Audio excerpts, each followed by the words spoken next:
O mesmo processo ocorreu no Egito. A palavra Sá, que significava pato, significava também filho. Passou-se então a usar Sá tanto para pato como para filho, como nos complementos ao nome do faraó, considerado filho do sol.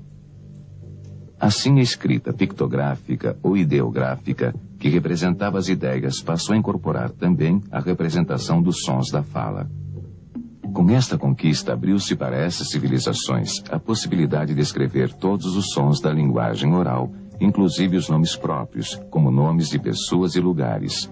Outro processo foi a junção de duas palavras para corresponder à escrita de uma terceira.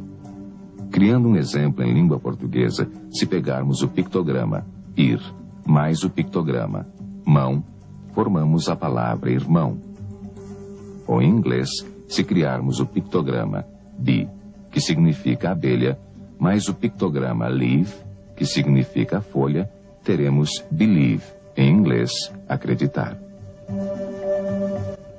O uso somente da primeira sílaba da palavra representada por um pictograma foi outro recurso utilizado na transformação do sistema ideográfico para o sistema fonográfico de escrita. A junção de ter, que significa casa, mais re, boca, e mais f, primeira sílaba do nome da serpente com chifres, formou a palavra egípcia peref, que significa sair. O novo sistema foi adotado por muitos povos. Os habitantes da ilha de Creta, ao expressarem a língua grega, transformaram todos seus pictogramas, que eram ideográficos, em valores silábicos. Tempos depois, no Oriente, o povo japonês apropriou-se de ideogramas chineses para construir sua escrita silábica. Os ideogramas chineses paz, somar e limite maior passaram para o japonês como as sílabas a, k e i, formando a palavra Akai, que significa vermelho.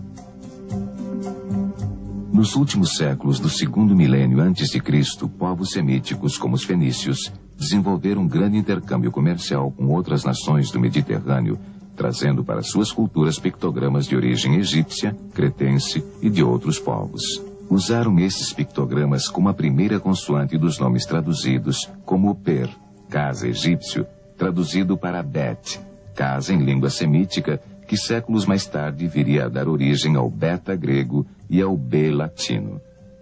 Também o dalet semítico, significando a porta da tenda, deu origem ao delta grego e ao d latino, passando a maioria dos caracteres hoje conhecidos por este processo. Os fenícios, como os egípcios, escreviam apenas as consoantes que adquiriam um valor silábico, onde as vogais eram deduzidas do contexto em que estava a palavra. O nome do rei Davi, em hebraico, embora grafado apenas com as consoantes, era lido Davi, com o sentido de leitura inverso ao nosso. E, finalmente, por volta do ano 800 a.C., os gregos, conhecendo a escrita consonantal fenícia, nela introduziram a escrita das vogais, conseguindo assim representar separadamente todos os elementos que compõem uma sílaba. O homem chegava ao alfabeto. A escrita alfabética acompanhou o nascimento de novas civilizações e países, permanecendo basicamente a mesma até os dias de hoje. Representando as palavras pelos sons, ela continua ainda a representar palavras também pelas ideias, como nos antigos pictogramas sumérios e egípcios.